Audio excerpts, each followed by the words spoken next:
career of Oliver Burkeman has been about exploring ideas for a better life, most notably in his weekly column for the Guardian newspaper. In his latest book, 4,000 Weeks, he flips the world of productivity hacking on its head and asks how to make the best use of our most precious resource. As he puts it, confronting our radical finitude and how little control we really have is the key to a fulfilling and meaningfully productive life. Hi, friends. Welcome back to the Evolving Leader Podcast. I'm Scott Allender. And I'm John Gomes. How are you feeling, John? I am feeling extremely happy that we've got our guest finally, after asking him for nearly 2 years. He's finally dragged him here, kicking and screaming, to come and talk to us. No, I'm seriously. I'm really looking forward to today's show. How about you, Scott? How are you feeling?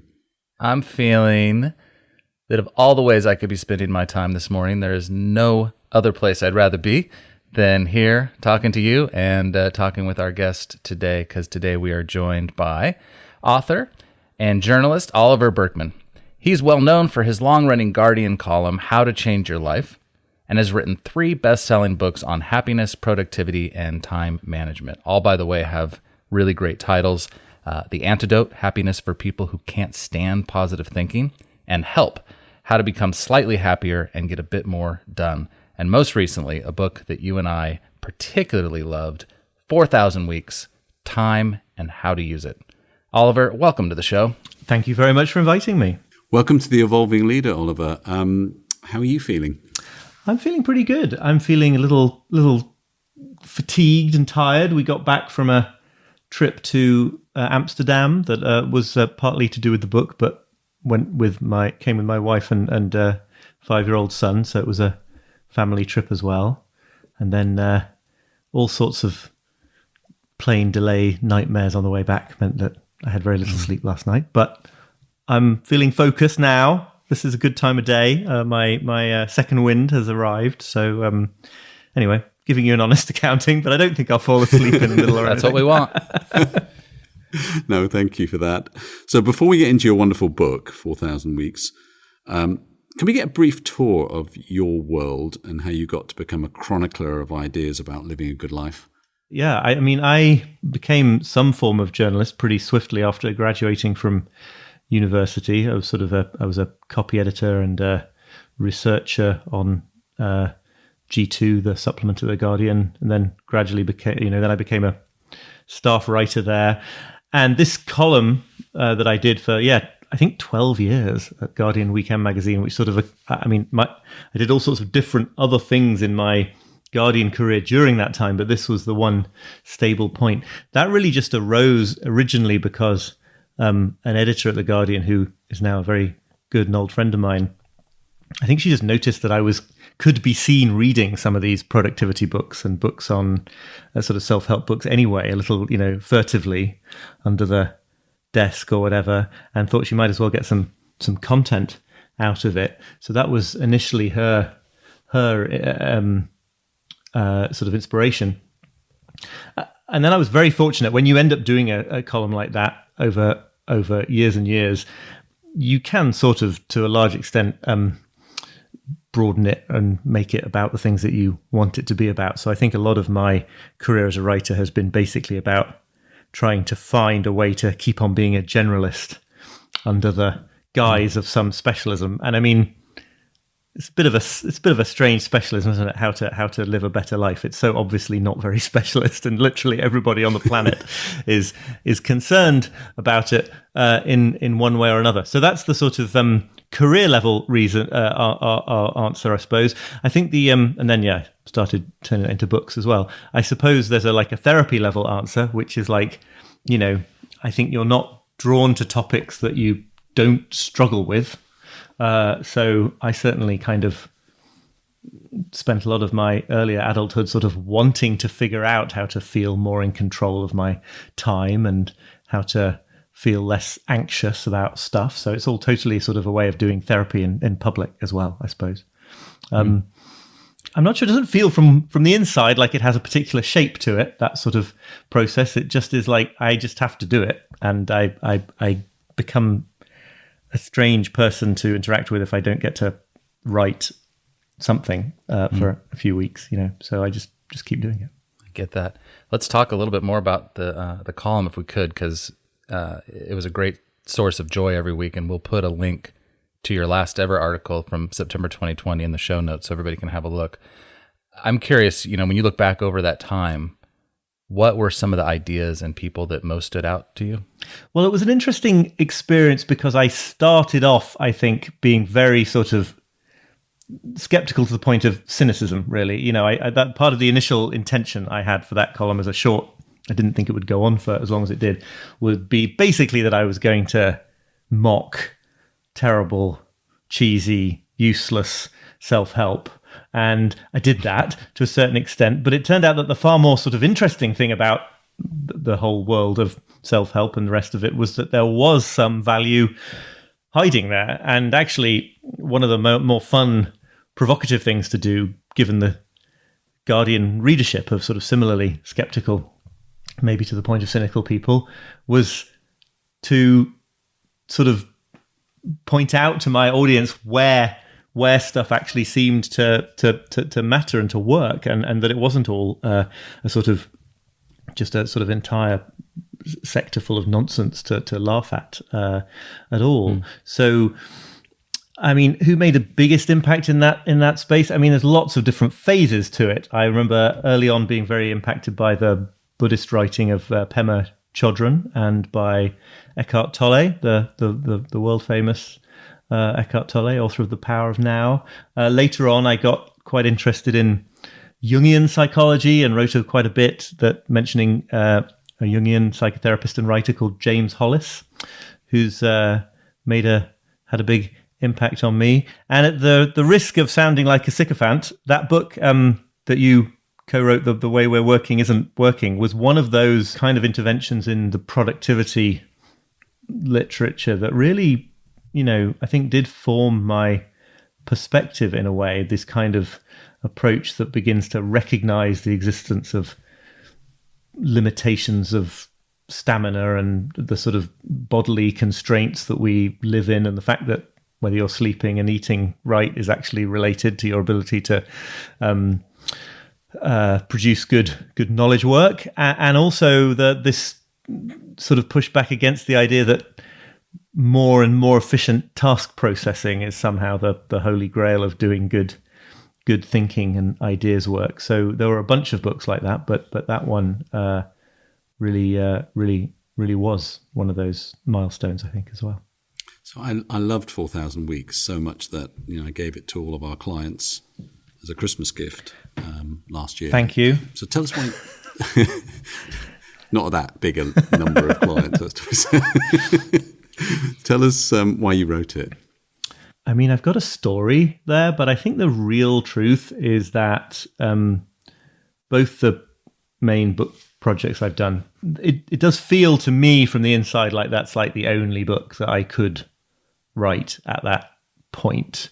And it could have been titled, both of them could have been titled, much less sensibly from a commercial viewpoint, but they both could have been titled sort of, my philosophy of life as it is right now. So I sort of, the honest answer is that I sort of, once I see a pattern emerging in the things that I'm interested in. So for example, in the column was a great test bed for that, right? You can sort of 500-600 words, you can try something out, you can explore a whole lot of different areas. You begin to see patterns emerging in them, and then eventually they get a sort of critical mass, I suppose, and then it just feels like I have to grapple with it at that bigger and deeper scale of a book. It sounds a little bit pretentious to talk in these terms, I fear, but it does feel like it's not necessarily a process that I am guiding with my will and my executive control. The other way of talking about 4,000 Weeks is just that it is the story of someone trying to make sense of how to think about time management, productivity, the best uses of time, having already spent, years trying and exhausting the possibilities of a more conventional approach to time management. So it was sort of, I had to get to the point where I tested out so many techniques and found that none of them, surprise, surprise, got me to this place of total peace of mind and the ability to do absolutely everything that was ever thrown at me and all the rest of it. So then the book is an attempt to sort of think my way into a more realistic and sort of true to life way of thinking about how to use time. So I found the title itself provocative and sort of disruptive, because I picked up the book and I was like, 4,000 weeks? Is that really all I get? And I had to do the math and get the calculator out and go, well, crap, maybe that is all I'm going to get. A few more. I rounded it down for the sake of a attention-grabbing number, but yeah. But you've got 4,000 left, Scott. No, that's cool. Yeah, exactly. That's the other thing. I know. I'm halfway. I'm 2,000 weeks in. 3,000, maybe. I don't know. I haven't done the math. But how it gets me thinking, how people think about time. And I'm wondering what you found in your research, how is our concept of time changed through the ages, do you think? Yeah, it's a great question. I mean, in a way, I admit that the title is a little bit of a bait and switch, right? Because I think that what you might assume if you just saw that title in isolation would be that it is a book that's going to try to sort of terrify you into living a more meaningful life and convince you that you have to sort of pack every spare moment with something deeply extraordinary. Otherwise, you're not going to feel like you've used your time well. I think one of the things that I'm trying to do in the book is actually to sort of completely undermine, in some ways, that whole rather stressful idea that we've only got a limited amount of time and therefore we should try in an incredibly strenuous fashion to use it as remarkably as possible.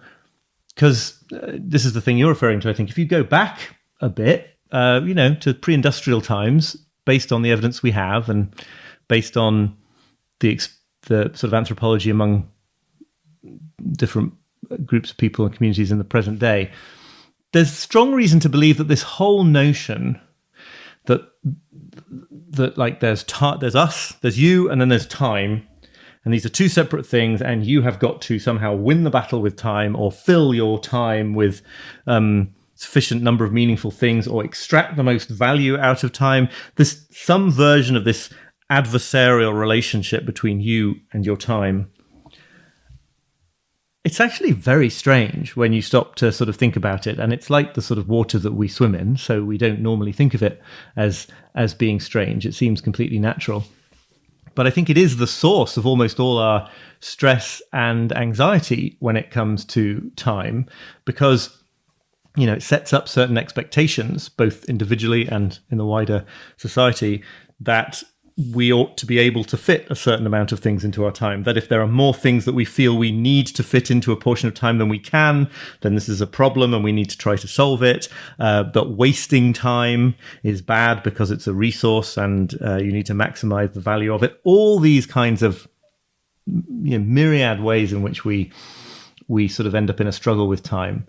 I think that a early medieval English peasant, to use the example that I use in the book, would never have had this thought to begin with. Have a truly terrible lives in almost all respects, but not this kind of problem, because I think time would have felt much more like just the medium in which your life unfolded. This way of being that anthropologists call task orientation, where the rhythms of the day are just given by the usually sort of agricultural and other tasks that need doing. And so there's a kind of, it's very hard to explain in words, and certainly in words less than just reading a whole long chapter from the book, but it's almost like an absence. There's a sort of an alienation involved in the idea that there's you and there's time, and you're in a constant war with your time. And it's more something like, you just are time. You just are this unfolding portion of time that you get. And so questions like, what do I do about the fact that there's more that I need to do than I can do, or something like that, they sort of cease to make any sense. And I think that in this respect, at least, it would have been a much more psychologically peaceful experience to be a medieval peasant, not in lots of other ways. But so there's a very basic concept of time that we're using. It's absolutely essential in order to do all sorts of things that we've achieved as a civilization, but that kind of systematically causes us a level of anxiety and stress and a tendency to live mentally in the future and all the rest of it, that we could sort of maybe at least sometimes choose not to be entrenched in if we wanted to.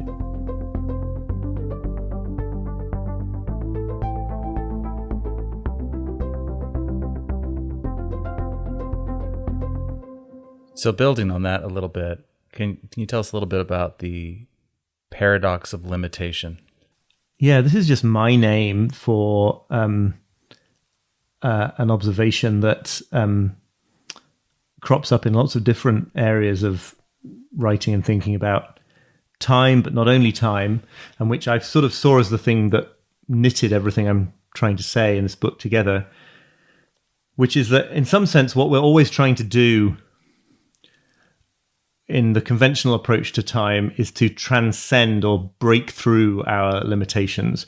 We're trying to become so efficient that there's no limit to the number of demands that we can accommodate or number of opportunities that we can pursue.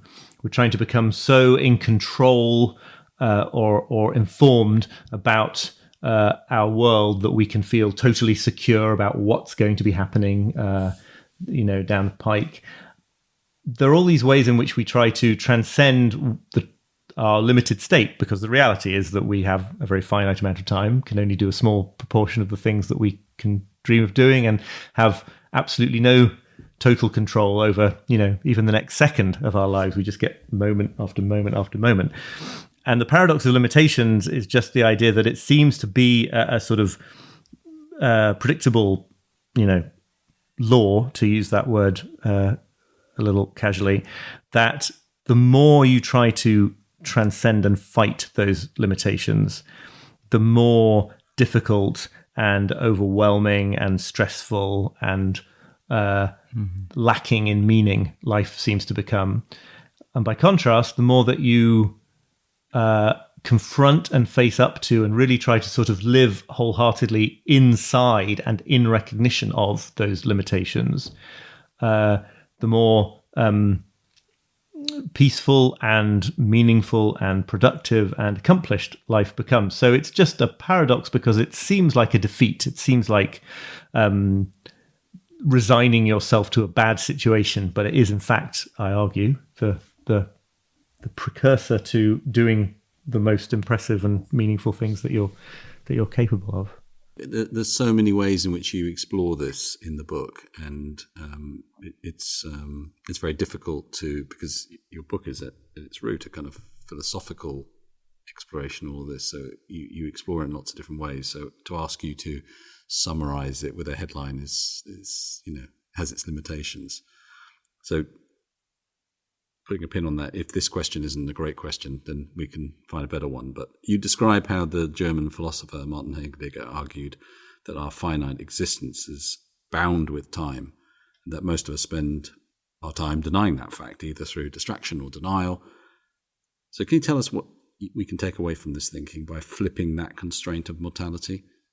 Yeah, I mean, I suppose a practical example of this very, very sort of obscure point is just that it's the idea that a lot of the things that we do, that where we tell ourselves maybe that what we're doing is making the best use of time or managing our time well, pursuing a productivity system, something like that, that the real motive there is to avoid feeling the pain and the discomfort that come with being a temporarily limited human, right? Because the obvious fact is that if you only have so much time in a life and in a day, then tough choices are required. You can think it would be wonderful to spend 12 hours a day deeply absorbed in your work, say. You could think that it would also be wonderful to spend those 12 hours deeply absorbed in your family life, maybe 20 other different things that would all be meaningful, but you actually have to choose. If we were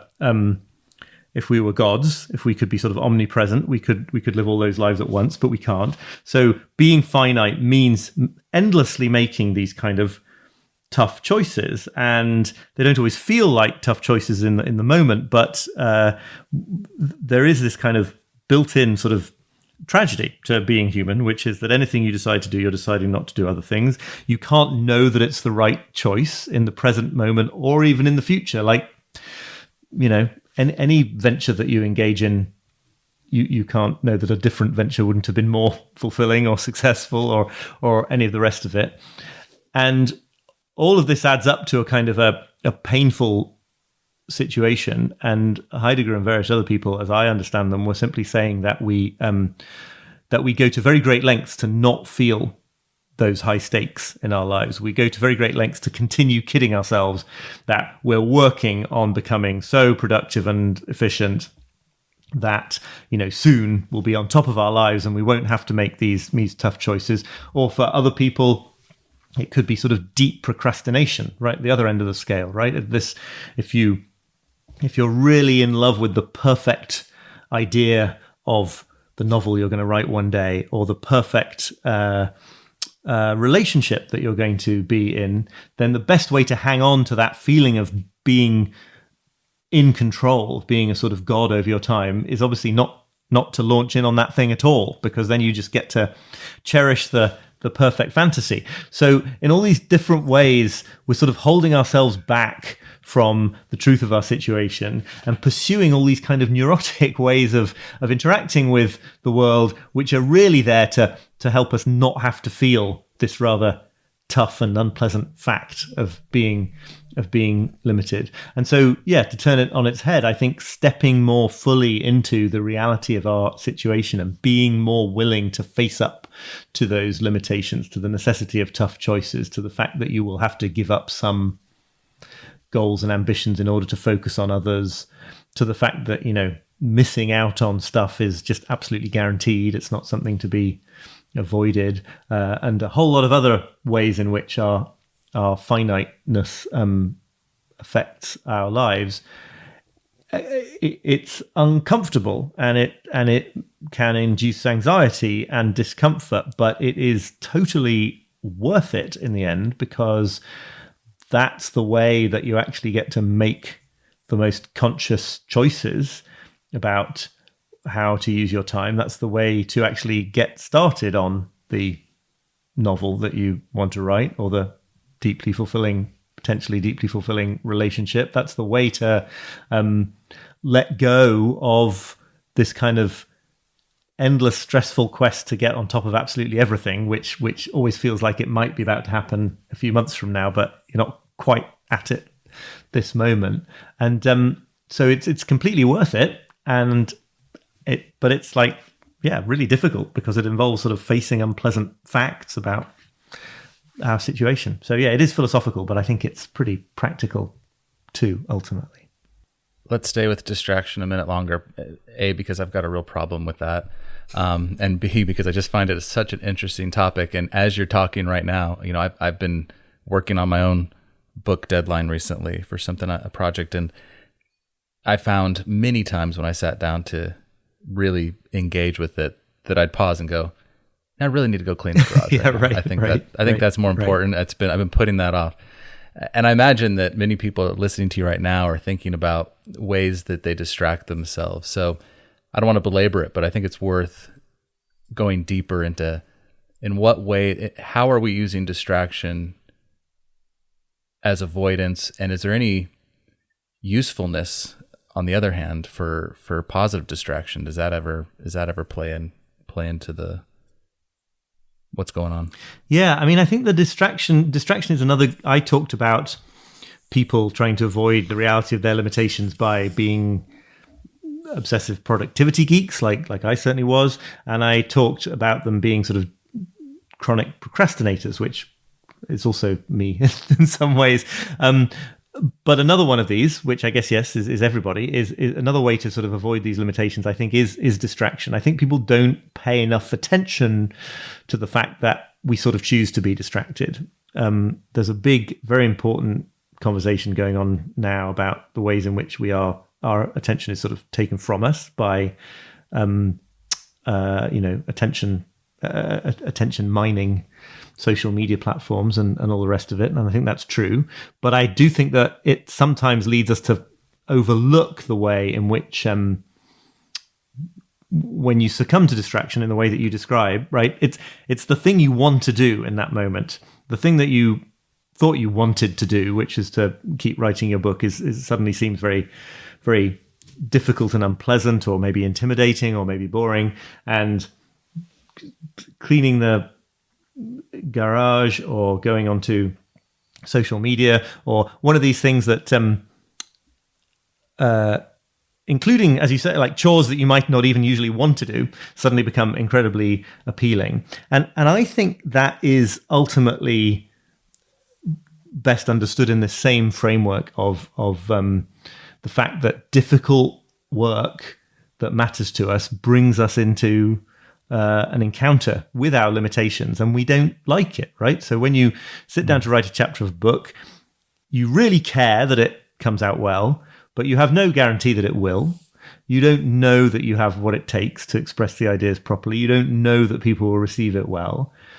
It's a high stakes way to use your time, and it sort of implicates lots of deep emotions about, whether you're an imposter, or whether people give you the recognition you deserve, or whether it's going to make you the money you need in order to live the lifestyle that you want. There's so many things brought up that are all to do with the fact that we're limited. And then,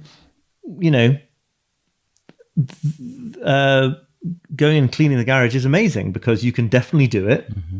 And it's a sort of, there'll be a little bit more tidiness in your life having done it. And it's sort of appealing precisely because it is more comfortable. And then I think digital distraction above all is the sort of killer here, because the phenomenology of being online in social media spaces and elsewhere really is that kind of unlimited, like godlike thing, right? Mm. Where you can just sort of float around and present yourself as whoever you want to be and find out information instantaneously from thousands of miles away. And it's the exact opposite of like sitting there fighting with sentences to try to get an idea out of your head that you really care about and have no certainty that you can do. So I think that, I've found that very useful to understand, just because it's easier to not succumb to the distraction when you can just be like, oh yeah, it's that thing happening again, and that's why it's happening. So I think it's really interesting, helping us to understand what is going on there in that moment, because I think sometimes we see ourselves as weak in that moment, and facing into the uncertainty emotion that creates doing something difficult, because that's really what's going on, isn't it? I don't know whether this is going to be successful. Yeah. And both Scott and I have been experiencing that every weekend trying to write our books. Right. I mean, you don't know if it's going to be successful, and it really matters to you, right? I think that's the combination. The stakes are high, but the level of sort of power that you have over the situation, the control you have is super limited. Yeah. Okay, so let's turn to the benefits of procrastination, which may seem oddly counterintuitive when there's so much to do and so little time. Yeah, I mean, this is interesting. I'd be interested to know what you make of this. I mean, I sort of focus in on procrastination in two forms, which I call good and bad procrastination. But I mean, even that's arguable. I start from this premise that if you define procrastination in the sort of most basic sense as, I don't know, failing to make progress on tasks that matter to you in some way, then obviously the fact that we're so limited in our time and our capacity to pay attention to multiple things at once, and that we don't have, means that we're going to be procrastinating on almost everything at any given time. And so I quote this meditation teacher and author, Greg Kretsch, that actually procrastination is something to get better at rather than something to eradicate. The question should be not how do I not neglect anything that matters, but given that I must in any given day or month neglect almost everything that matters, how am I going to make those choices the most wisely? And first of all, just seeing that that's the situation is incredibly freeing and motivating in my experience, because you can stop beating yourself up for the sheer fact that most of the projects you'd like to implement in your life are not going to get implemented this month, this quarter, whatever. You can sort of, if it's a guarantee that something and lots of things are going to be neglected, or that some people are going to be annoyed with you for not moving forward on something, or that some things that you care about are just not going to be progressed at the moment, well, then it's much, much easier, I think, to just make a considered decision about which ones to focus on for now, as opposed to all the others that are going to be left. And then secondly, neglected for the time being. And then secondly, you avoid that temptation to sort of dissipate your attention and energy over so many things that you never make progress on any of them. Because I think a classic experience there, for me anyway, was always that if you're trying to sort of move forward on 10 major projects at once, not only do you divide your time and attention and energy by 10, among them, so that they're all going to move much more slowly. But in fact, it's worse than that, because every time any one of them gets difficult, even without realizing you're doing it, you just move to another one.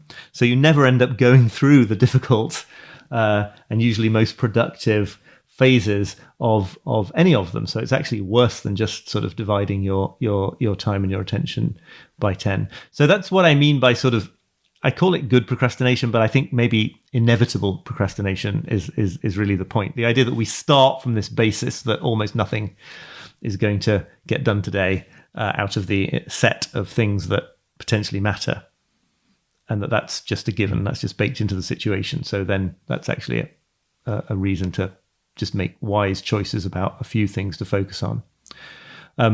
But then there's also that kind of bad procrastination that I mentioned, talking about just before, where actually one way of maintaining the illusion of control over life and the world, and the one way of maintaining the sort of fantasy that we don't have to make these difficult decisions about what to neglect and what not to neglect and all the rest of it, is just to kind of cherish fantasies about how great something's going to be when you finally get started in on it.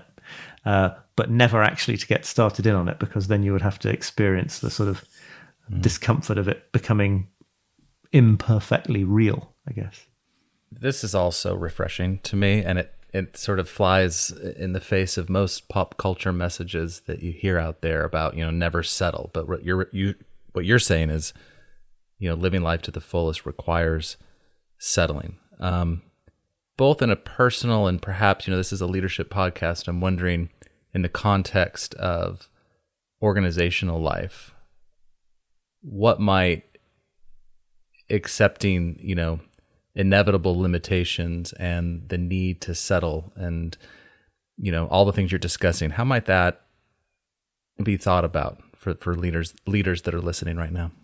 One obvious way that springs to mind is just to have a very clear-eyed understanding of what prioritization means and what is really entailed by selecting priorities. I think that for a lot of people, the hope, the sort of secret, unspoken hope behind a lot of productivity systems and a lot of approaches to goal setting and prioritization is that you're going to find some secret back door that means you don't actually have to jettison or put onto the back burner anything, really. So you're going to come up with some way of thinking about goals and implementing goals that requires no sacrifices.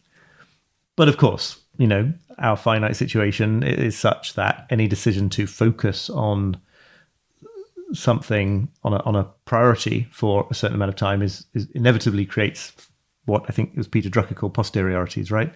There are things that you're deciding whether you acknowledge it or not to focus on. And in my, I don't claim to have done deep amount of sort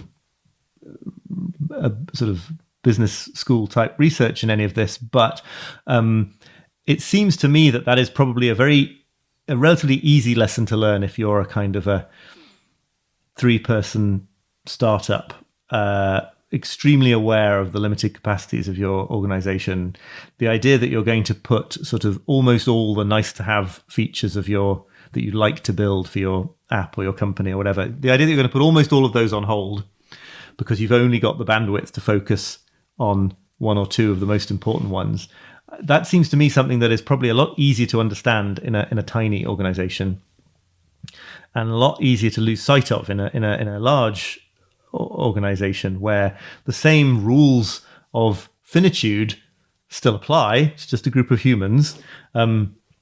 They're capable of doing more if there are hundreds of them or thousands of them, but still not capable of doing everything that occurs to them as something that would be good to do. And I have the sense that there is a bit of a chronic issue of devising plans, organizational strategies.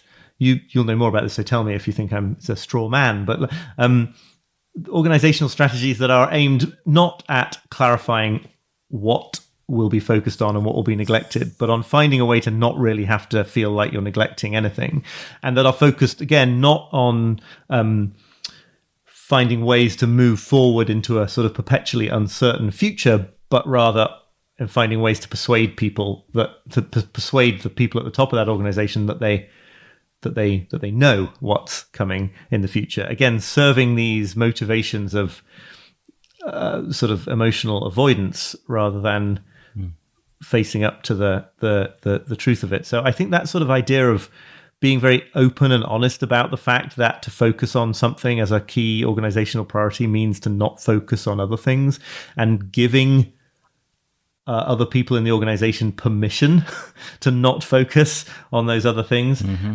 I mean, in a way, this is just a big extrapolation of that question that one hopes that people are empowered to ask in an organization, which is like, okay, if you'd like me to focus on this for the next month, what are the things you'd like me to stop focusing on? Which I think is probably hard to ask in a lot of cultures, but I think it is, particularly, yeah. Hi, Phil Kirby here, producer of the Evolving Leader podcast. 4 seasons and over 70 episodes featuring conversations with an incredible mix of guests.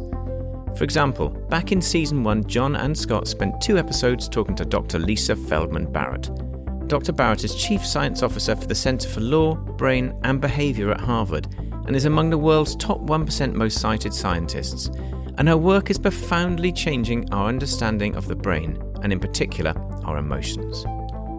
Fascinating and important listening for the Evolving Leader, and I'll add links to the show notes. We have a question that's just come in from one of our listeners who loved your book. He runs an engineering company called I My True Flow, and his name's Mark Bloxham. He said, I'm really interested on the thoughts or experiences in this building on what we've just been talking about, how the mindset shift that underlies 4,000 Weeks can be effectively applied in an organization. As a leader, what steps can be taken to normalize a change in the philosophy, whilst at the same time prevent it from being misviewed as an invitation to stop making plans for the future? Yeah, I mean, look, this is a great question. I'm not sure I have a great answer. It is this question of how you sort of scaffold these kinds of insights into daily practice. It's like absolutely where my mind is at the moment. It clearly is the most interesting sort of next question to ask. I'm not too worried about the misuse part, because I think that is ultimately just a misunderstanding. If you think that that sort of a commitment to pure spontaneity is somehow necessary in order to embrace the truth about limitation. But the first part, I mean, I think about this all the time. I've been going around giving some talks to various people, trying to set out some preliminary ideas in that respect.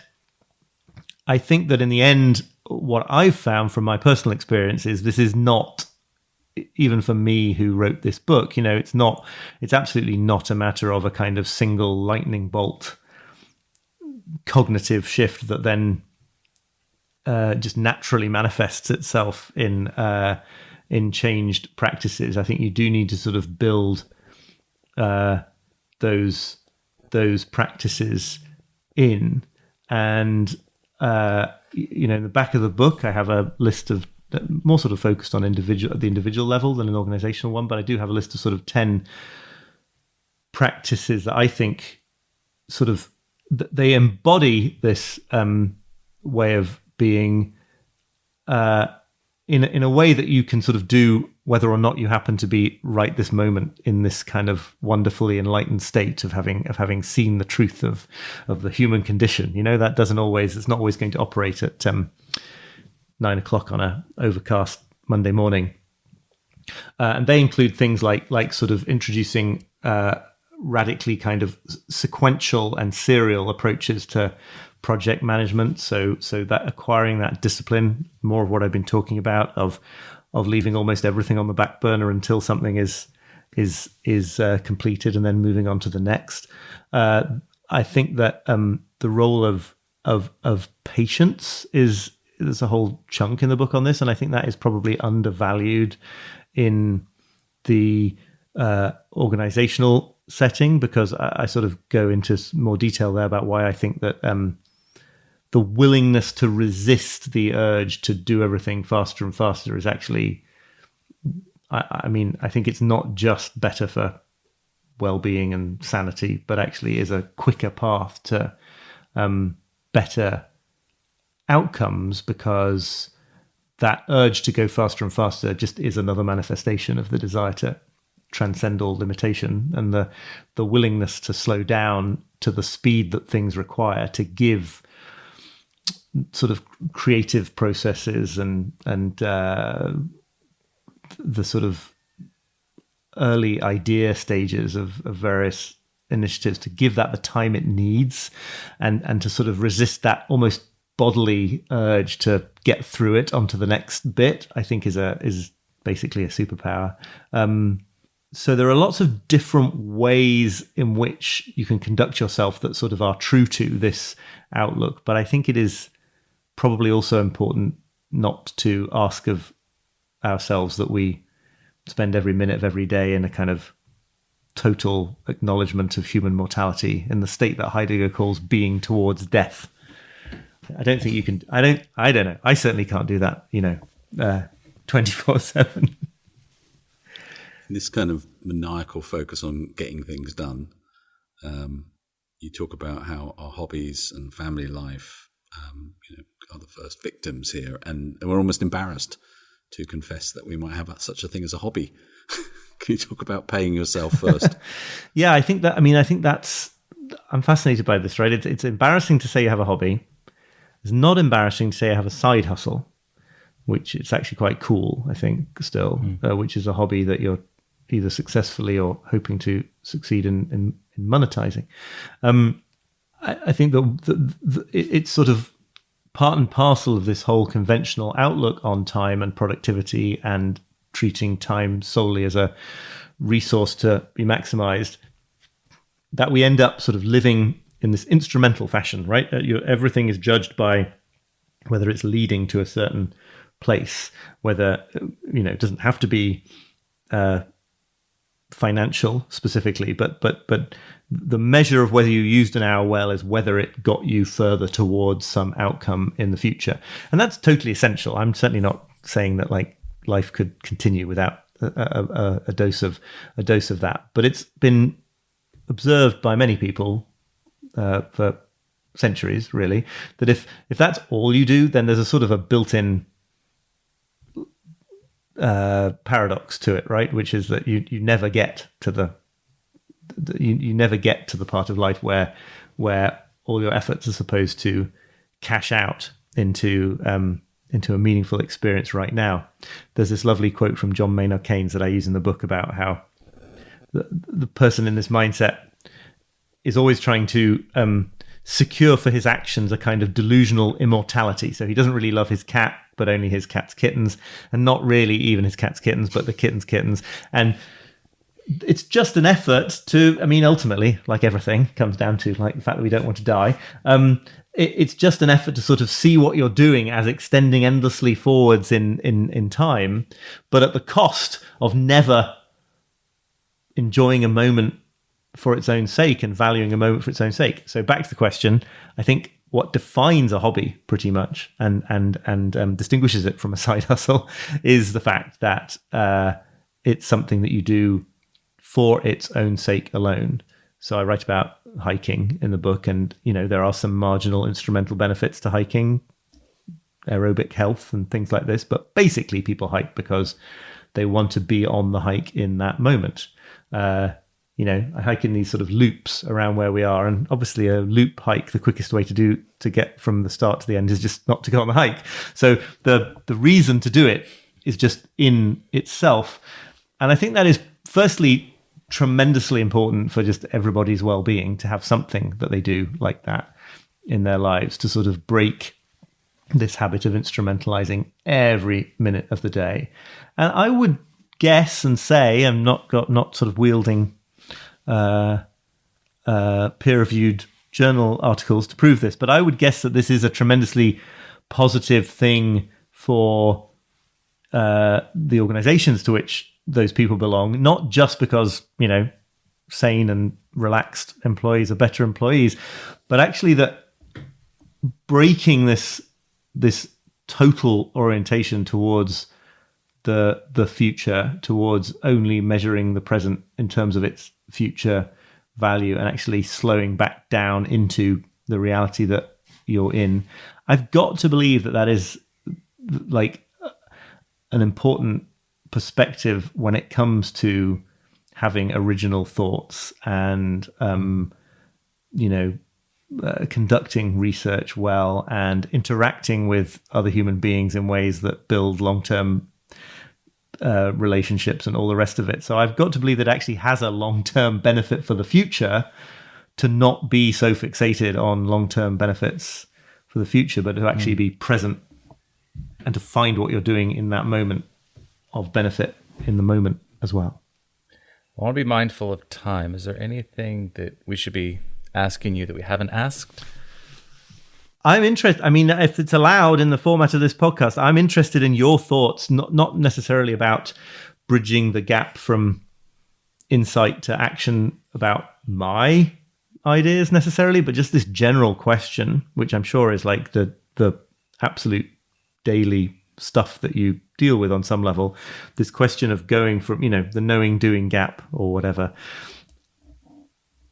I suspect there is no single answer to this. Otherwise, that person would have written the only business book that matters and would be a multi-billionaire, and that would be an end to, all consultancy and all thinking on this stuff. But this question of going from sort of insights about the nature of work or the nature of reality that seem meaningful to the daily practices that bring them into being. I mean, I'm really interested in where your heads are at on that too, because that seems like more your expertise than mine. I think it's a really interesting question because it is at the root of virtually any kind of effective change around self-help or performance well-being and so on. And I think often what I see is that people confuse an intellectual grasp of an idea with the real choice and also how it makes them feel. So there's a number of different steps on it. And I think first is actually, well, why is this idea important? If you understand something, you've parked it in a kind of intellectual space in your brain, which says, yeah, that's a cool idea, but it doesn't actually connect with purpose. It doesn't connect with who I want to be. So I think there's a lack of imagination, or there is a need for imagination in it. Then I think there's a predictive element of it, which is when you start to do the hard things that you talked about, you're going to feel bad. Right. You're going to get an emotional reaction, and those emotions are typically misread. So, like you said, with being distracted, the error signal that's coming from your brain that's saying, "Don't do this; it's difficult," is not that you can't do it; it's that you've misinterpreted what it is. So reading the emotional responses, I think, is really important, reframing those and relabeling them. And I don't think many people know how to do that because those are all different craft skills. There's like at least 3 or 4 different steps there in terms of alignment to to something that's, it's a kind of big idea, understanding the idea, understanding what the reactions in you are going to create doing those things, and then learning from that loop. So, I think closing the knowing doing gap is effectively learning, but it's an emotional, mental interaction and most people have got the emotional piece cut out of it. They don't want to feel the stuff that's associated with it. So they don't learn at the full spectrum that's required to make the shift. That is so interesting. Yeah, no, absolutely. Yeah. That idea that, like, when the discomfort comes along, if you know what it means, I think that's so powerful, because it's very rare that it is the kind of discomfort that needs to throw you off course, right? I'm always staggered by how little discomfort it takes for me to be like, oh no, I can't possibly work on this. I have to go and spend the next 3 hours distracting myself pointlessly. I mean, it would be understandable if it was causing me a sort of, an